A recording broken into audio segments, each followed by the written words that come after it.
तो आप लोग यहाँ पर देखेंगे सामान्य हिंदी 2023। तो यहाँ पर देखिए दोस्तों, ये आपका 2023 का पेपर है। और साथ ही दोस्तों हम इसमें देखने वाले हैं आपको किस प्रकार से क्वेश्चन पूछे जाते हैं बोर्ड परीक्षा में।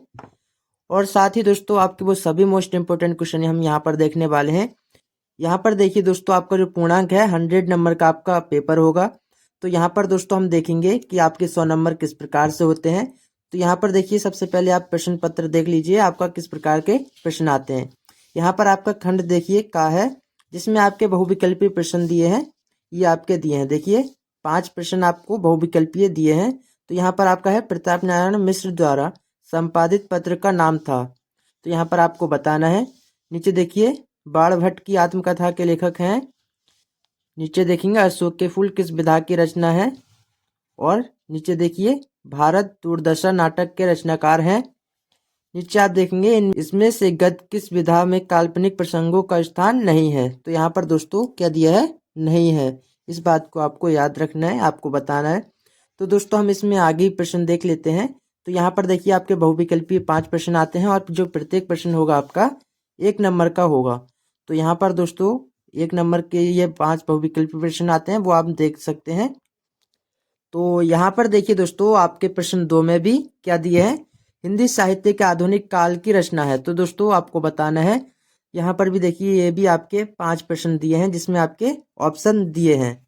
तो यहाँ पर आप लोग इस प्रश्न को भी ऑप्शन में बताना है। तो यहाँ पर देखेंगे हरिऔध का पूरा नाम क्या है, वो यहाँ पर बताना है। तो नीचे आप देखिए, छायावाद की मुख्य विशेषता है। और घा देखिए, प्रकृति का सुकुमार कवि कहा गया है। तार सप्तक के संपादक हैं, तो यहाँ पर आपको बताना है। देखिए नीचे, तो यहाँ पर देखिए दोस्तों, आपका ये दिया है गद्यांश, जिसमें आपको करना क्या है, वो यहाँ पर देखिए। आपको जो प्रत्येक प्रश्न है आपका 2 नंबर का है, और 5 आपके कुल प्रश्न इसमें दिए हैं। तो यहाँ से दोस्तों आपके 10 नंबर कंप्लीट होते हैं। तो दोस्तों हम इसमें जानने वाले हैं, आपको इसमें कुछ नहीं आता है तो आप क्या करेंगे, सबसे पहले आप प्रश्न देखिए। आपके 5 प्रश्न ये दिए हैं। आपका क्या दिया है, उपयुक्त गद्यांश के पाठ और लेखक का नाम लिखिए। नीचे दिया है रेखांकित अंश की व्याख्या कीजिए। नीचे आपका दिया है कुठाराघात का आशय स्पष्ट कीजिए। भाषा का सीधा संबंध किससे है। लेखक के अनुसार नए शब्दों के प्रयोग न किए जाने पर क्या परिणाम होगा। तो यहाँ पर दोस्तों आप लोग इसको पढ़ेंगे, तब आपको पता चलेगा। यहाँ पर जो आपके 3 प्रश्न है ये वाले, इसका जो आपको उत्तर देना है दोस्तों, वो इसमें से ही देना है। तो आप लोग यहाँ से इन प्रश्नों को हल करेंगे, आपके 2-2 नंबर यहाँ से मिलेंगे, आपके कुल 6 नंबर ये होते हैं। और दोस्तों आप रेखांकित अंश की व्याख्या कर सकते हैं। यहाँ पर देखिए, ये आपका दिया है, यह नवीनीकरण सिर्फ कुछ पंडितों की आश्चर्य की दिमाग की कसरत ही बनी रहे तो भाषा गतिशील नहीं होती। तो यहाँ पर दोस्तों आप जैसा भी चाहें अपने शब्दों में बनाकर लिख सकते हैं। तो यहाँ से दोस्तों आपको 1 नंबर आराम से मिल जाएगा। तो ये आपको करना है। आगे हम देख लेते हैं क्या और आपके गद्यांश और पद्यांश दिए हैं, उनको भी हम देख लेते हैं। तो यहाँ पर देखिए दोस्तों, ये आपका क्या दिया है, अथवा में दिया है। ये देखिए अथवा वाला चाहे तो आप अथवा वाला भी कर सकते हैं।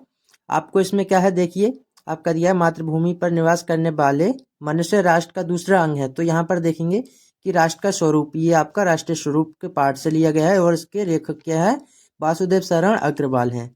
तो इस प्रकार से आपको याद करना होता है।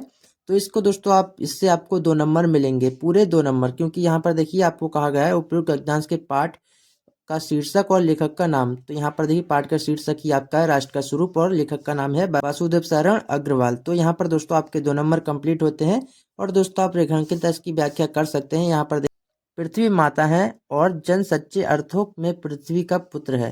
तो दोस्तों इसको चाहे आप जैसा भी चाहें अपने शब्दों में बनाकर लिख सकते हैं। यहाँ पर देखिए आपके कुल यहाँ से 7 या 8 नंबर तो आराम से मिल ही जाएंगे। तो 8 और 7 आपके 15 नंबर होते हैं दोस्तों।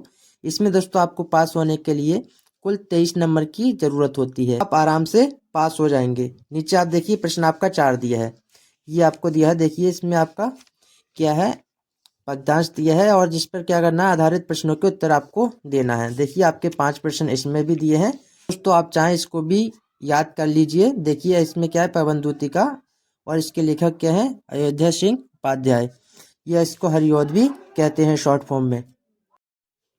तो यहाँ पर देखिए दोस्तों, आप लोग चाहें तो अथवा वाला कर सकते हैं। यहाँ ये भी जो आपका दिया है पद्यांश में, आप चाहें तो इसको भी कर सकते हैं। अगर दोस्तों इन दोनों में से आपको किसी एक के पाठ या लेखक का नाम पता है तो आप चाहें वही वाला कर सकते हैं। यहाँ पर देखिए आपके भी यहाँ से 3 क्वेश्चन आपको दिए हैं। अगर दोस्तों इन 3 क्वेश्चन के आप उत्तर इसमें से दे देते हैं तो आपको यहाँ से 6 नंबर आराम से मिल जाएंगे। तो दोस्तों आप लोग इतना तो कर ही सकते हैं। तो आगे हम प्रश्न देख लेते हैं आपको क्या प्रश्न दिए हैं और आपको किस प्रकार से करने हैं। तो यहाँ पर देखिए दोस्तों आपको क्या दिया है प्रश्न 5 में कि निम्नलिखित में से किसी एक लेखक का साहित्य परिचय देते हुए उनकी प्रमुख कृतियों का नाम लिखिए।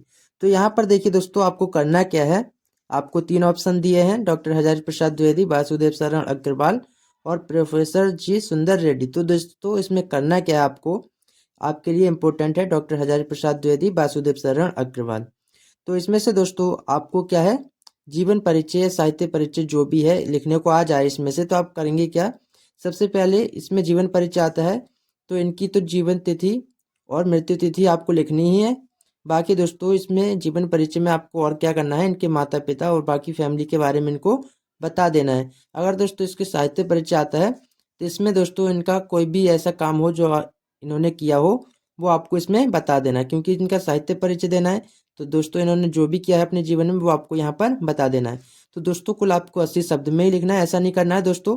अगर आप चाहें आपको लिखने को दे दिया हो या आपको अच्छे से याद आता हो तो आप उसके बारे में पूरा ही पेज लिखें। तो इसमें दोस्तों आपको करना क्या होगा, देखिए आपको जिसमें नंबर मिलेंगे वो सिर्फ आपको 5 नंबर ही मिलेंगे, क्योंकि दोस्तों 3 नंबर इनके साहित्य परिचय और 2 नंबर इनकी कीर्तियों का नाम लिखने में।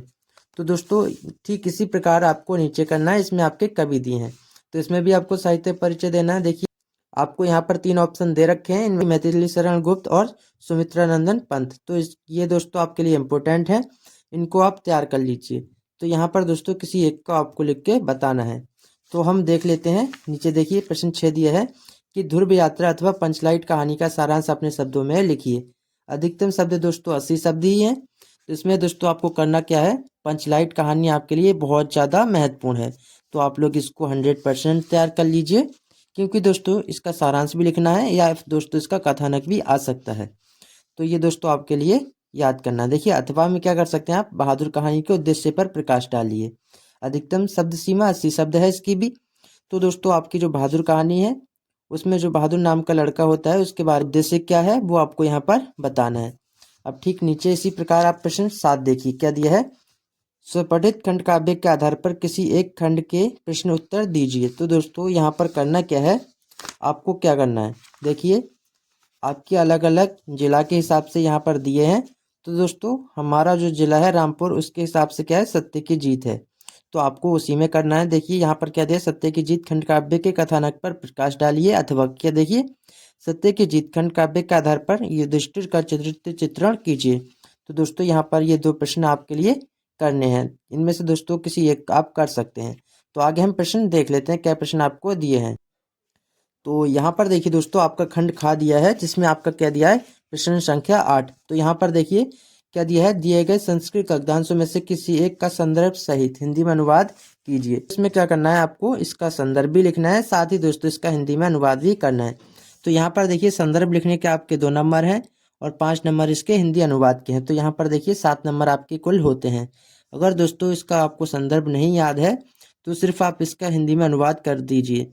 तो दोस्तों यहाँ पर आपको इससे 5 में से कुल 3 या 4 नंबर तो आराम से मिल ही जाएंगे, क्योंकि दोस्तों आप जैसा भी इसका ट्रांसलेट करेंगे संस्कृत से हिंदी में तो सही करेंगे।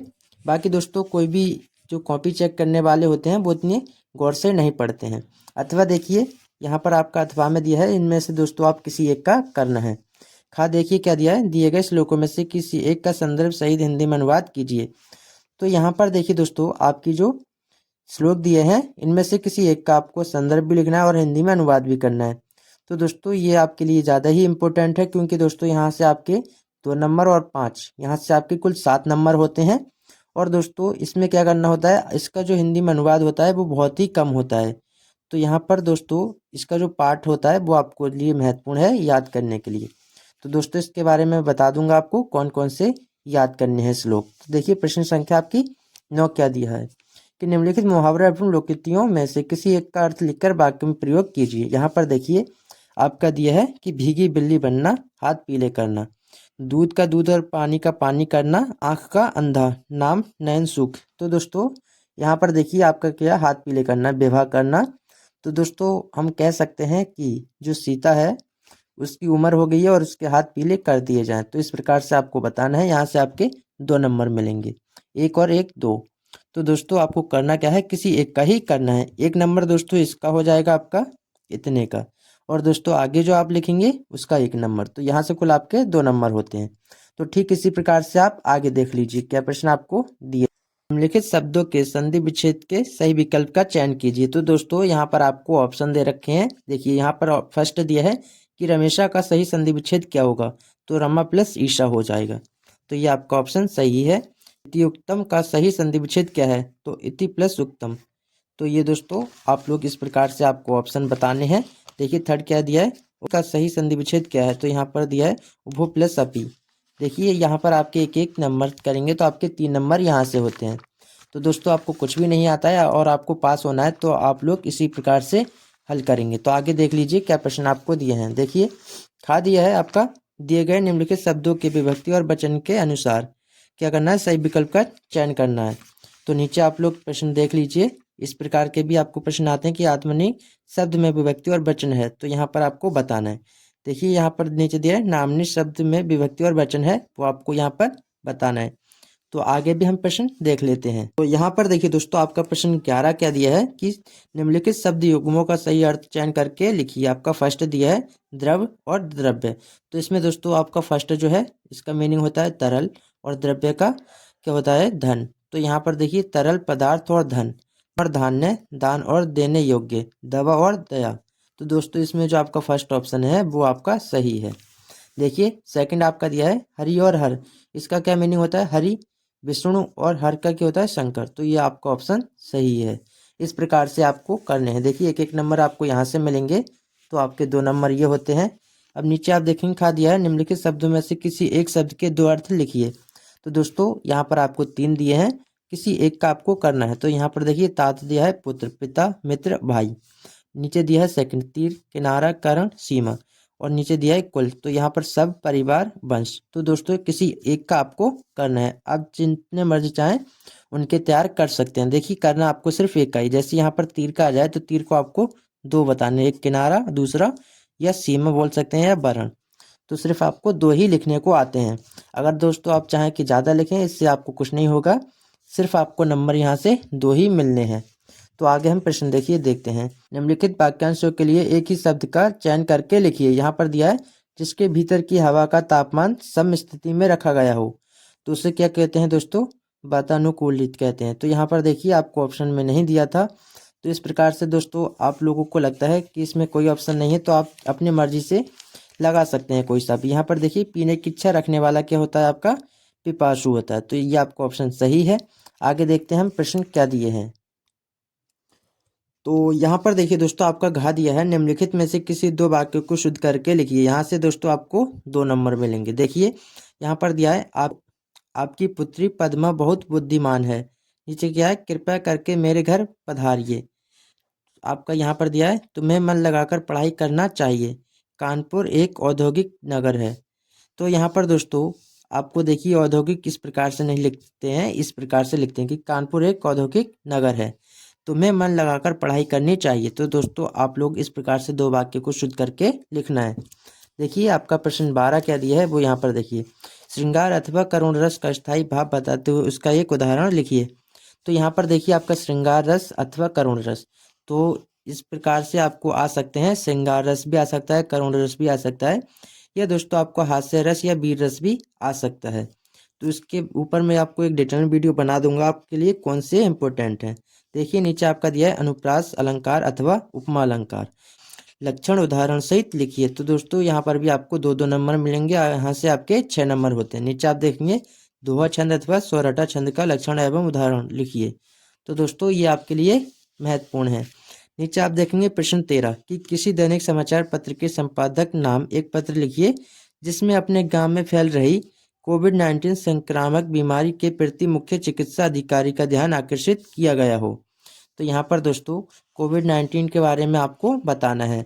देखिए अथवा क्या करेंगे, अपने विद्यालय में कंप्यूटर खराब होने की समस्या के निराकरण हेतु प्रधानाचार्य को एक पत्र लिखिए। तो दोस्तों इसमें आपको बताना है कि आपके जो विद्यालय है उसमें कंप्यूटर खराब हो गए हैं और इस प्रकार से आपकी जो भी समस्या हो उसमें बता सकते हैं। देखिए आपका क्या है, प्रश्न 14 दिया है कि निम्नलिखित पेशों में से किसी एक पर अपनी भाषा शैली में निबंध लिखिए। अब दोस्तों यहाँ पर आपको 5 ऑप्शन दे रखे हैं। तो दोस्तों किसी एक पर आपको अपनी भाषा शैली में निबंध लिखना है। तो देखिए यहाँ पर क्या है, इंटरनेट की शैक्षिक उपयोगिता। नीचे आपको क्या है, मेरा प्रिय साहित्यकार, जलवायु परिवर्तन के कारण और परिणाम। तो दोस्तों जिसमें भी आपको लगता है मैं इसमें अच्छे से बता सकता हूँ तो उसके ऊपर आप लोग लिखिए। जैसे यहाँ पर दिया है इंटरनेट की शैक्षिक उपयोगिता, इसमें दोस्तों आप करेंगे क्या, देखिए आपको पता है इंटरनेट का बहुत ज़्यादा उपयोग हो गया है। जैसे हम किसी समाचार पत्र, न्यूज़ वगैरह देखने में, ईमेल करने में, किसी को, ऐसे काफ़ी सारे काम होते हैं दोस्तों। इंटरनेट का उपयोग कितना है आप यहाँ पर बता सकते हैं। और दोस्तों ये जो आपको बताना है, अलग अलग टॉपिक बना के लिखना है और इसके अलग अलग हेडिंग बनाने हैं। तो दोस्तों इस प्रकार से आप लोगों को करना है। देखिए हिंदी पेपर आप लोगों ने देख लिया होगा। अगर ऐसे ही दोस्तों मैं आगे और भी पेपर के बारे में वीडियो बताऊं कि आपको करना क्या है, इस प्रकार से दोस्तों आप आसान तरीके से पास भी हो जाएंगे। बाकी दोस्तों वीडियो को लाइक कीजिए और शेयर करना ना भूलें अपने सभी दोस्तों में। तो मिलते हैं आपसे इस वीडियो के साथ, तब तक के लिए जय हिंद।